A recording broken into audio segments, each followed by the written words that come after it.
Back at it.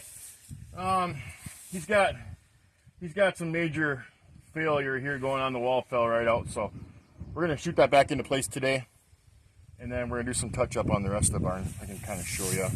All right, guys, got all done here. Remember, this wall was laying on the ground, so we went and prepped it all and shot it back full of concrete. It's 2 foot thick in a couple spots there, so it turned out really good. It's a solid corner now.